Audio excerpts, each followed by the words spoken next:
नमस्कार बच्चों, कैसे हैं आप सब। आशा करती हूँ आप सभी अच्छे होंगे, स्वस्थ होंगे, खुश होंगे और अपनी पढ़ाई भी अच्छे से कर रहे होंगे। तो जैसा कि आप सभी जानते हैं, मैं हूँ आपकी हिंदी की अध्यापिका और मैं स्वागत करती हूँ आप सभी का आईसीटी वर्चुअल क्लासरूम में। और आज हम यहाँ पर एकत्रित हुए हैं पढ़ने के लिए क्लास 7 की हिंदी। क्लास 7 की हिंदी में आज हम पढ़ेंगे यहाँ पर हिंदी व्याकरण का एक नया टॉपिक, संवाद लेखन।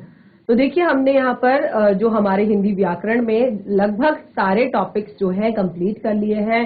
सारे जरूरी पार्ट्स जो है हिंदी व्याकरण के वो पढ़ लिए हैं और हिंदी की अपनी पहली बुक वसंत पाठ्य पुस्तिका भाग 2 भी हमारी कंप्लीट हो चुकी है।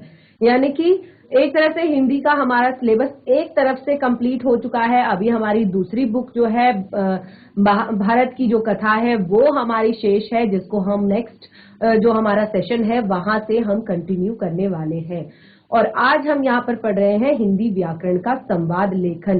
तो अभी तक का आपका चाहे वसंत पाठ्य पुस्तिका से रिलेटेड हो या हिंदी व्याकरण से रिलेटेड कोई टॉपिक हो जिसमें आपको लगता है कि कोई प्रॉब्लम है, कोई दिक्कत है, कोई पार्ट समझ में नहीं आया, हिंदी व्याकरण में संज्ञा हो, सर्वनाम हो, क्रिया हो, विशेषण हो, क्रिया विशेषण हो, विराम शब्द हो, मुहावरे हो और जितनी भी मैंने आपको बताए हैं वाच्य, कारक, अव्यय, जो भी है, किसी भी टॉपिक में अगर आपको कोई भी प्रॉब्लम है, कोई भी समस्या है, कोई भी चीज समझ में नहीं आ रही है तो जरूर अपनी प्रॉब्लम, अपनी समस्याएं शेयर करें, बताएं और तभी आपको यहाँ पर रिवाइज करवाया जाएगा। सारी प्रॉब्लम्स आपकी सॉल्व की जाएंगी।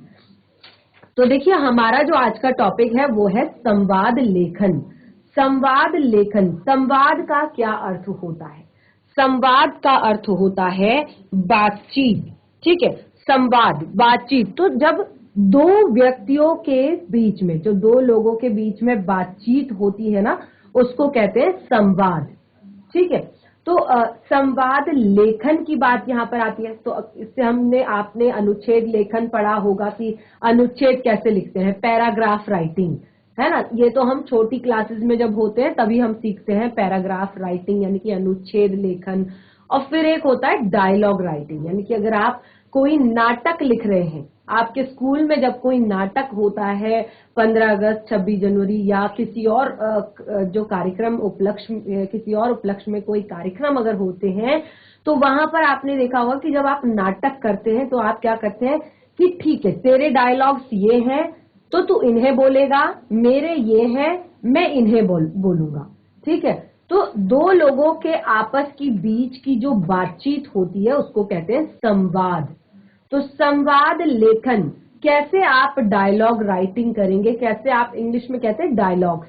ठीक है, जैसे आपने देखा होगा ना टीवी में, जो टीवी में सीरियल्स होते हैं या कोई भी चीज होती है तो वो क्या करते हैं, अपने अपने डायलॉग्स उनके लिखे हुए होते हैं और वो उन डायलॉग्स को, अपने अपने डायलॉग्स को क्या करते हैं, याद करते हैं, उन डायलॉग्स को याद करते हैं। तो देखिए, आज के टाइम में क्यों हमारे शिक्षा एक तरह से इतनी ज्यादा का क्षेत्र जो है इतना ज्यादा बड़ा हो गया है, अवसर इतने ज्यादा क्यों हो गए हैं, क्योंकि हमें बचपन से ही हर एक चीज सिखाई जाती है, हर एक चीज बताई जाती है। तो यहाँ पे देखिए डायलॉग राइटिंग, अब आपको लगेगा कि ये तो बहुत आसान है, बहुत ही सरल है संवाद लेखन, लेकिन इसके लिए भी बहुत सारी ट्रिक्स होती हैं, बहुत सारी चीजें हैं जिनका हमें ध्यान रखना है, बहुत सारी बातें हैं जिनको हमें संवाद लिखते समय, जिनका हमें ध्यान रखना है। तो हम यहाँ पर संवाद लेखन पढ़ रहे हैं। तो दो व्यक्तियों के बीच, इसको एक बार लिख लीजिए कि संवाद लेखन किसे कहा जाता है।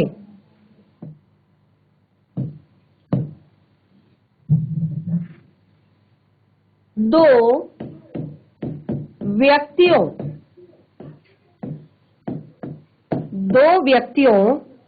की बातचीत,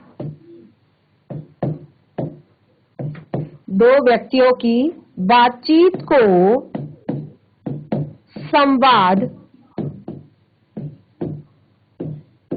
कहा जाता है। जब दो व्यक्ति आपस में बात करते हैं तो इसे क्या कहा जाता है, संवाद कहा जाता है। तो ये आप लाइन लिखेंगे, ठीक है, संवाद कहा जाता है। अब देखिए जब आप परीक्षा में दो व्यक्तियों के बातचीत को लिखते हैं, आपको लिखा जाता है, आपको प्रश्न आता है कि आप इस टॉपिक पर संवाद लिखिए, यानी कि आपको दो व्यक्तियों के बीच बातचीत के डायलॉग्स लिखने हैं, आपको लिखना है कि ये क्या बोल रहा है इस विषय पर, और फिर ये कैसे जवाब दे रहा है, और ये व्यक्ति कैसे इस बात का उत्तर दे रहा है। तो ये जब आप परीक्षा में किसी विषय पर दो व्यक्तियों की बातचीत को संवाद के रूप में लिखने के लिए कहा जाता है आपको परीक्षा में, और इसी को लिखते वक्त आपको कुछ बातें ध्यान रखनी होती है। वो बातें कौन सी है, चलिए तो यहाँ पर हेडिंग डालिए, संवाद लिखते समय, ठीक है, संवाद लिखते समय ध्यान रखने योग्य बातें, ध्यान रखने योग्य बातें। कौन कौन सी बातें हैं जो आपने ध्यान रखनी है संवाद लिखते समय। अब आपको संवाद पता चल गया क्या होता है। संवाद का इंग्लिश में, जो संवाद को इंग्लिश में कहते हैं डायलॉग्स, ठीक है। तो जब दो व्यक्तियों की बातचीत को आप लिखते हैं संवाद के रूप में, आप लिखते हैं तो उसे कहते हैं संवाद लेखन, ठीक है। तो संवाद लिखते समय आपको किन किन बातों का ध्यान रखना है ये आप यहां पर नोट करेंगे। तो देखिए, संवाद लिखते समय संवाद संक्षिप्त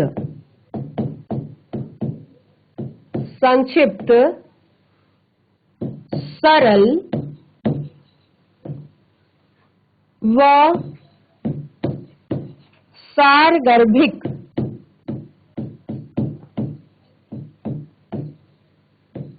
होना चाहिए।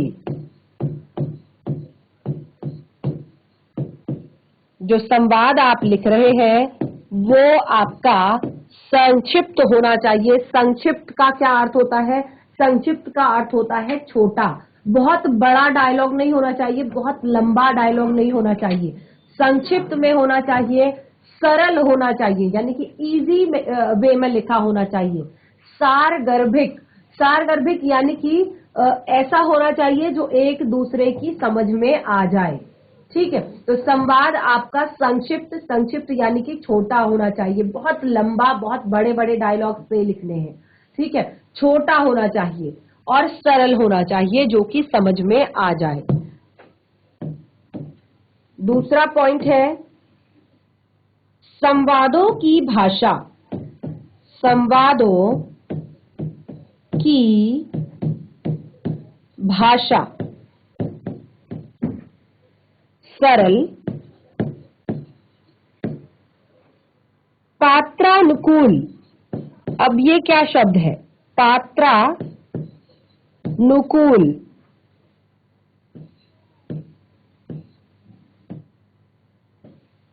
होनी चाहिए।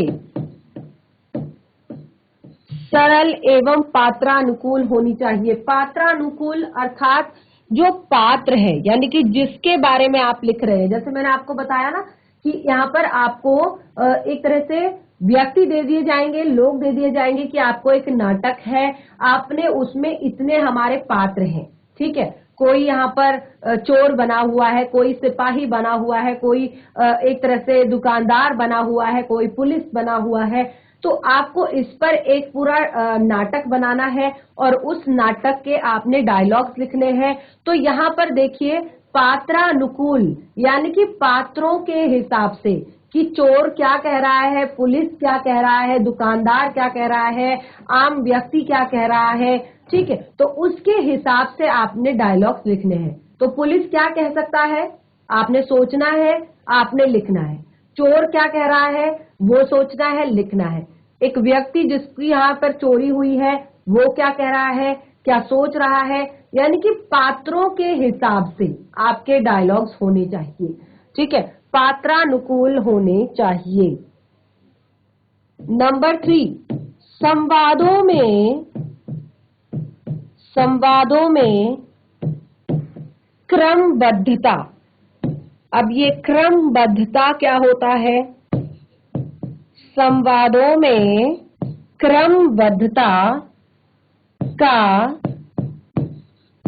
ध्यान रखना चाहिए।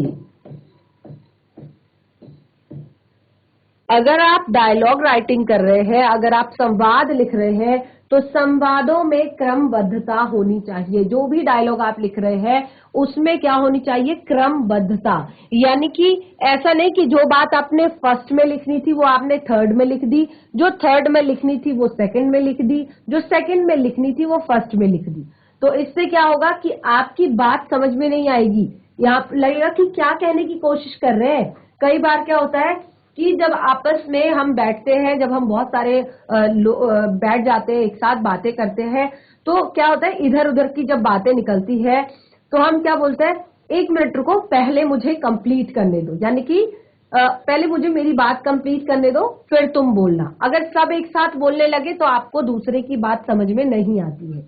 तो इसीलिए एक एक करके आपको सबके डायलॉग्स को लिखना है। क्रमबद्धता होनी चाहिए कि पहले इसने क्या बोला, फिर उसने क्या बोला, फिर इसने क्या कहा, फिर उसने क्या कहा।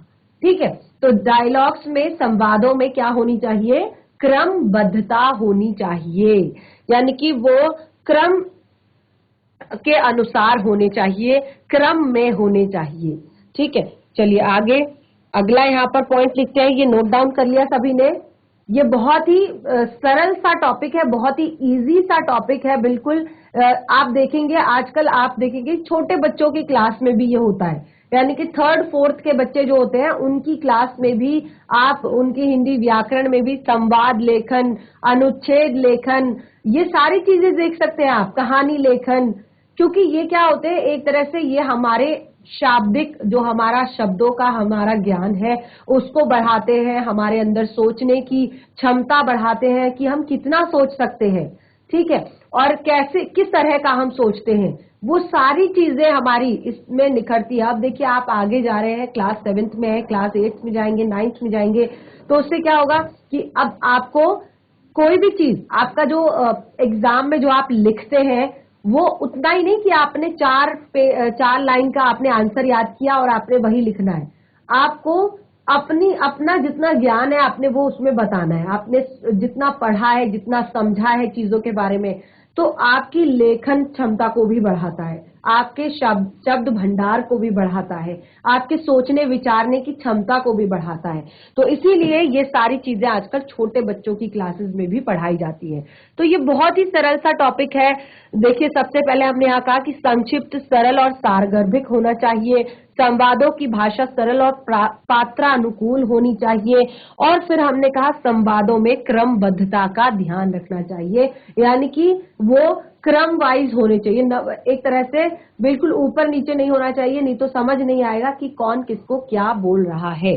ठीक है, अब देखिए अगला है, इसी को आप आगे कंप्लीट कर सकते हैं। जैसे हमने यहाँ पर क्रमबद्धता का ध्यान रखना चाहिए, यानी कि जो एक पात्र का संवाद है, अर्थात इसी को आगे कंप्लीट करेंगे, अर्थात एक पात्र का संवाद, एक पात्र का संवाद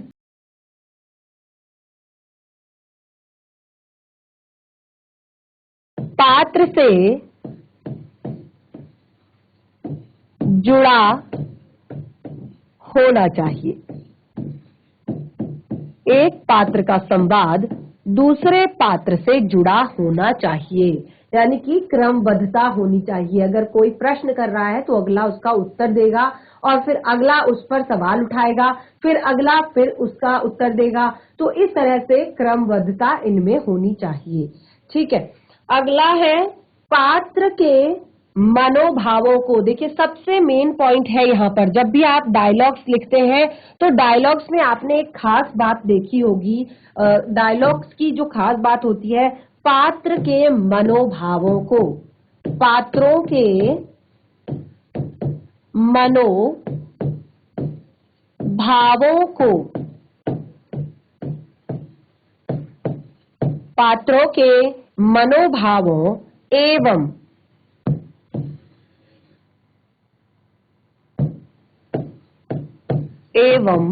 मुद्राओं को, अभी क्लियर करूंगी मैं यहां पर,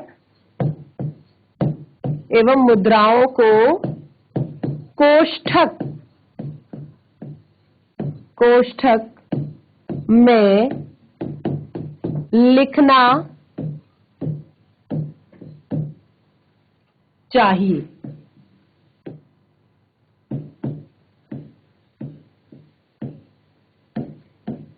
पात्रों के मनोभावों को कोष्ठक में लिखना चाहिए। मुद्राएं या मनोभाव जो होते हैं उनको कोष्ठक में लिखना चाहिए। अब देखिए, हमने कहा कि उनके मनोभावों एवं मुद्राओं को, तो मनोभावों यानी कि जैसा आप जो चीज यहाँ पर बोली जा रही है उसको, और जैसा वो एक्सप्रेशन दे रहे हैं, ठीक है, जैसा वो एक्सप्रेशन दे रहे हैं, अगर कहीं पर वो हंस रहे हैं, कहीं पर वो गुस्से का भाव बना रहे हैं, क्रोध का भाव बना रहे हैं, तो उनको आपने अलग से, अगर जैसे आप कहेंगे कि चोर, तो आप उसके आगे ब्रैकेट में लिखेंगे डरते हुए, ठीक है। तो चोर, अगर चोर ने पुलिस को देख लिया तो वो क्या करेगा, डरेगा, जाहिर सी बात है ना। चोर डरते हुए, ऐसे कोष्टक में लिखेंगे, डरते हुए अपनी सफाई देता है, ठीक है, ऐसे आप लिखेंगे आगे। और अगर आप किसी व्यक्ति, दुकानदार, तो दुकानदार के आगे आप लिखेंगे गुस्से में, ठीक है, दुकानदार के आगे आप कोष्टक में ऐसे लिखेंगे कि गुस्से में, दुकानदार था गुस्से में, ठीक है।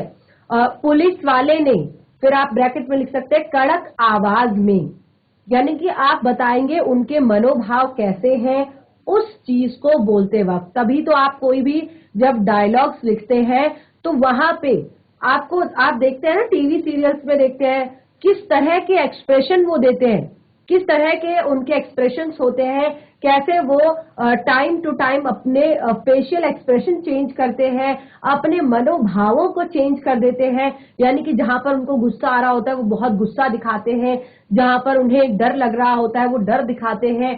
तभी तो बिल्कुल रियल लगती है सारी चीजें, लगता है ना हमें। जब हम सीरियल देख रहे होते हैं, कोई भी धारावाहिक देख रहे होते हैं, तो हमें लगता ही नहीं कि ये बिल्कुल ये सारी चीजें शूट की गई है, ऐसा लगता है कि ये सब रियल में हो रहा है।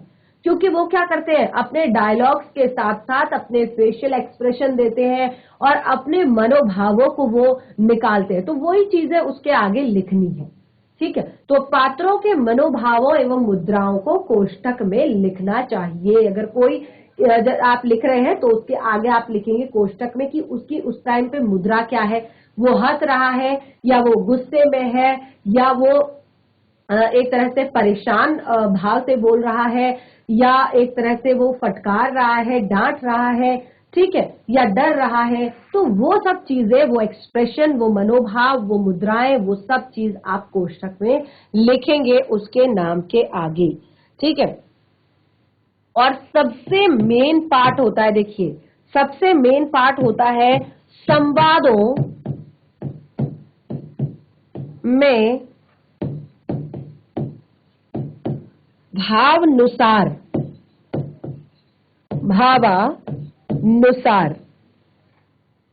विराम चिन्हों का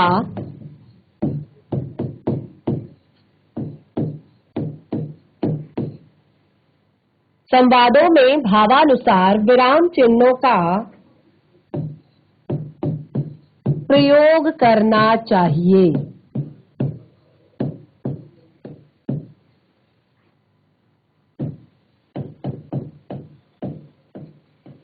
संवादों में भावानुसार विराम चिन्हों का प्रयोग करना चाहिए।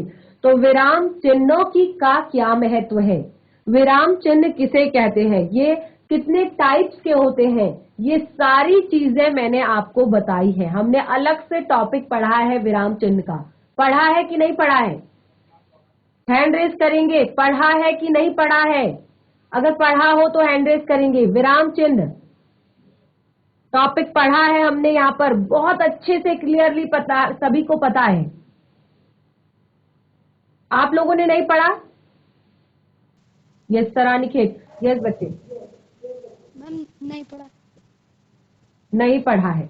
तो बच्चे विराम चिन्ह जो है बहुत ही महत्वपूर्ण टॉपिक है आपके हिंदी व्याकरण का, क्योंकि जब तक आपको विराम चिन्हों का सही तरीके से प्रयोग करना नहीं आएगा या आप विराम चिन्हों को नहीं समझेंगी कि कहाँ पर आपका पूर्ण विराम लगता है, कहाँ पर आपका अल्प विराम लगता है, कहाँ पर आपका अर्ध विराम लगता है, या कहाँ पर आपका प्रश्न सूचक चिन्ह लगता है, कहाँ पर आपका विस्मय सूचक चिन्ह लगता है, तब तक आप कोई भी हिंदी में, क्योंकि आपने देखा होगा कि हिंदी आपके चाहे मैथ्स में हो, इंग्लिश में हो, हमेशा आपके अगर 20 मार्क्स का एक पेपर है तो 20 में से 20 आने की संभावना होती है, लेकिन हिंदी में कभी भी आपके 20 में से 20 नहीं आते, क्योंकि ये छोटी छोटी जो मिस्टेक्स होती है ये आपको हिंदी में पीछे कर देती है। जबकि हिंदी हमारी एक तरह से मातृभाषा भी है, हम हिंदी ही बोलते हैं, हिंदी ही पढ़ते हैं, हिंदी ही लिखते हैं शुरुआत से ही, और तब भी हम उसमें फुल मार्क्स नहीं ला पाते हैं इन्हीं छोटी छोटी मिस्टेक्स से। तो चलिए कोई बात नहीं, अगर आपने नहीं पढ़ा है तो ये टॉपिक आपको रिवाइज करवा दिया जाएगा। अभी भी और भी कोई डाउट अगर आपको आपके हिंदी सब्जेक्ट से है, यानी कि आपके जो आपका बुक है बसंत पाठ्य पुस्तिका, उसमें कोई ऐसा चैप्टर, क्योंकि अब आपकी परीक्षाएं भी नजदीक है, तो कोई ऐसा चैप्टर जो आपने ना पढ़ा हो हिंदी व्याकरण में, संज्ञा, सर्वनाम, क्रिया, विशेषण या कोई भी टॉपिक जो आपके सिलेबस में है जो आपने नहीं पढ़ा है, आप यहाँ पर बता सकते हैं। तो डिस्कस कर लीजिए अपनी क्लास में कोई भी टॉपिक जो आपको लगता है कि आपको पढ़ना है, आप बता सकते हैं। तो विराम चिन्हों को मैं यहाँ पर आपके लिए जरूर रिवाइज करवाऊंगी, बस आप रेगुलरली क्लास अटेंड करें, रेगुलरली यहाँ पर क्लास पढ़ें, और आप जाकर अपने YouTube चैनल्स पर भी देख सकते हैं वर्चुअल क्लास के, और आप ये जो पुराने पूरे आपके वीडियोस हैं हर जगह आपके अवेलेबल है।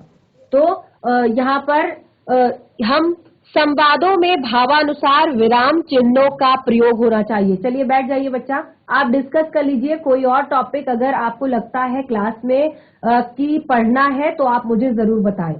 चैट के माध्यम से भी अपनी प्रॉब्लम्स भेज सकते हैं, आपको हर एक आपको चीज यहाँ पर बताई जाएगी और आपकी समस्या सॉल्व की जाएगी।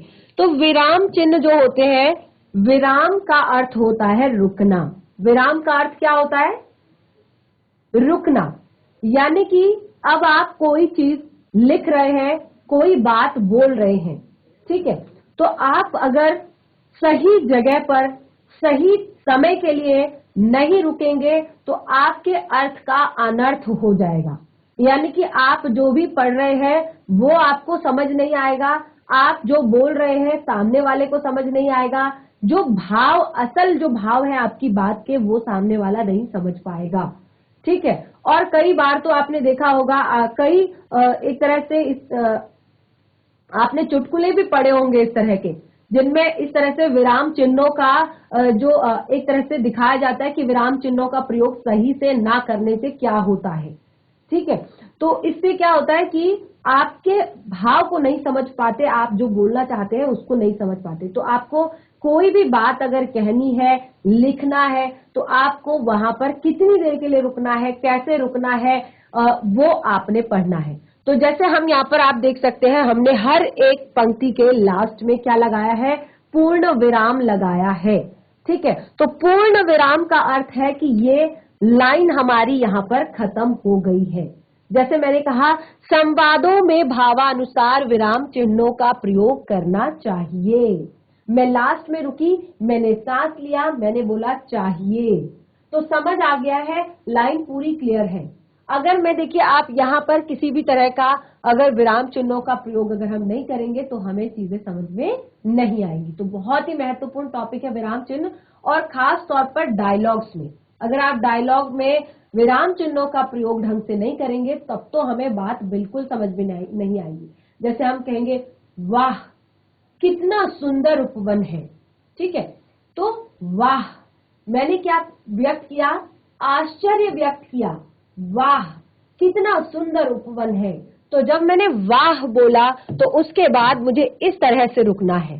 तो इसे कहते हैं विस्मय सूचक चिन्ह। ये आश्चर्य को बताता है, शोक को बताता है, दुख को बताता है, घृणा को बताता है, ठीक है, हर्ष को बताता है, ठीक। अगर हमें कहीं पर अच्छा नहीं लग रहा है, घिन आ रही है, तो हम कहेंगे छी छी,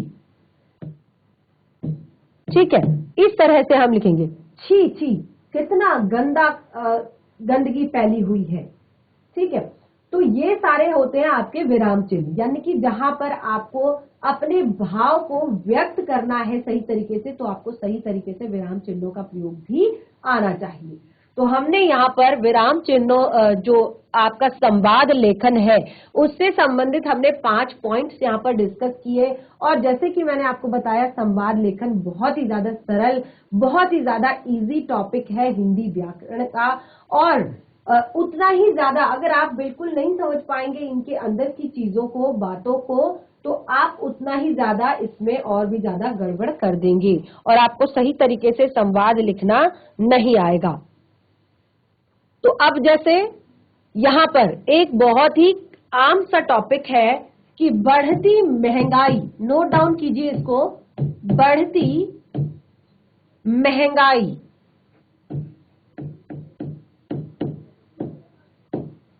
बढ़ती महंगाई को लेकर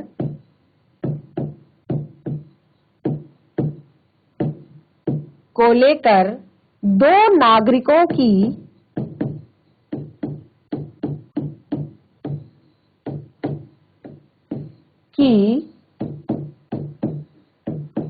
बातचीत।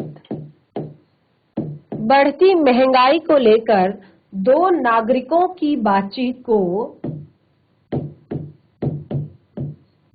संवाद के रूप में लिखिए। ठीक है, बढ़ती महंगाई को लेकर दो नागरिकों की बातचीत को संवाद के रूप में लिखिए। तो आपने दो लोगों की बातचीत को संवाद के रूप में लिखना है, डायलॉग्स के रूप में लिखना है। टॉपिक है बढ़ती महंगाई। बढ़ती महंगाई कि महंगाई बढ़ रही है और आपने लिखना है उसको संवाद के रूप में। तो कैसे करेंगे शुरुआत? जैसे हम यहाँ पर कुछ भी नाम लिख देते हैं, जैसे हरि प्रसाद। ठीक है, हरि प्रसाद और दूसरा नाम है सोहन। पहला नाम है हरि प्रसाद और दूसरा नाम है सोहन। तो चलिए किस तरह से हम इनकी बातचीत को दिखाएंगे, क्या लिखेंगे हम, कैसे शुरुआत करेंगे इनकी बातचीत की? तो जैसे हरि प्रसाद बाजार से आ रहे हैं और अपने झोले में कुछ सामान ला रहे हैं। और आपने देखा होगा कि जब हम डायलॉग्स लिखते हैं तो उससे पहले हम कंडीशन भी देते हैं। ठीक है, कि क्या कंडीशन है, किस तरह का माहौल है और कहां से बातचीत शुरू हो रही है। तो हरि प्रसाद जो है वो बाजार से आ रहे हैं और अपने बैग में कुछ सामान लेकर आ रहे हैं। तो वहां पर हरि प्रसाद जो है सबसे पहले जो सोहन है वो उनसे बोलते हैं कि अरे हरि प्रसाद क्या लाए हो बाजार से। वो कहते हैं अरे हरि प्रसाद क्या लाए हो बाजार से। ठीक है, तो जब वो इस तरह से कहते हैं, क्या आप अपने मन से भी बना सकते हैं, अपने मन से भी बना सकते हैं, अपने तरीके से लिख सकते हैं जो आपको समझ में आ रहा है। लेकिन क्या करना है, बातें केवल यही ध्यान रखनी है, सबसे पहले ये ध्यान रखना है कि आपका संवाद संक्षिप्त होना चाहिए, यानी कि जो आप बात कर रहे हैं बहुत लंबी चौड़ी नहीं होनी चाहिए। जो बात है, भाषा सरल होनी चाहिए और पात्रानुकूल होनी चाहिए, यानी कि जो पूछ रहा है उसके हिसाब से, जो सुन रहा है उसके हिसाब से। क्रमबद्धता होनी चाहिए, यानी कि जो बातचीत कर रहे हैं उनमें डायलॉग्स में क्रमबद्धता होनी चाहिए, यानी कि एक दूसरे के डायलॉग्स परस्पर जुड़े होने चाहिए। और तीसरा हमने यहाँ पर बताया था कि पात्रों की मुद्राओं को और उनकी एक तरह से मनोभावों को कोष्टक में लिखना है और विराम चिन्हों का प्रयोग आपने ठीक ठाक से करना है यहाँ पर। ठीक है, तो ये बातें आपने ध्यान रखनी है। और यहाँ पर आपने हरि प्रसाद और सोहन के बीच की बातचीत बढ़ती महंगाई को लेकर जो हो रही है वो आपने लिखनी है। तो लिखकर लाएंगे, सभी घर से लिखकर लाएंगे, ज्यादा नहीं तो 8-10 लाइनें लिखेंगे, सभी लिखकर लाएंगे। यस, वेरी गुड, बहुत अच्छे। जीआईसी सरनी खेत के बच्चों ने केवल हैंड रेज किया, बाकी बच्चे घर से होमवर्क नहीं करके लाएंगे क्योंकि वो इस नोटबुक को घर पर देखेंगे ही नहीं। करके लाएंगे सभी? Yes, good. तो कोई भी चीज जो पढ़ाई जाती है बच्चे, उसको घर पर एक बार जरूर रिवाइज करते हैं, ताकि जो भी आपने स्कूल में पढ़ा है वो आपको साथ के साथ याद हो जाए। और मेन जो बात होती है कि जिसको आप घर पर पढ़ते हैं तो आपको लगता है कि अरे ये मुझे समझ में नहीं आ रहा है, तो आप नेक्स्ट डे पूछ सकते हैं कि मैम मुझे समझ में नहीं आया। तो अभी भी फिर से कह रही हूँ, कोई भी डाउट हो हिंदी व्याकरण या आपकी वसंत पाठ्य पुस्तिका से लेकर, आप वो डाउट क्लियर कर सकते हैं, आपको रिवाइज करवाया जाएगा। बाकी हम मिलेंगे अपने नेक्स्ट सेशन में आपकी दूसरी बुक बाल महाभारत कथा से। तो चलिए, आज का सेशन हमारा यहीं पे समाप्त होता है। तब तक के लिए धन्यवाद। आपका दिन शुभ हो।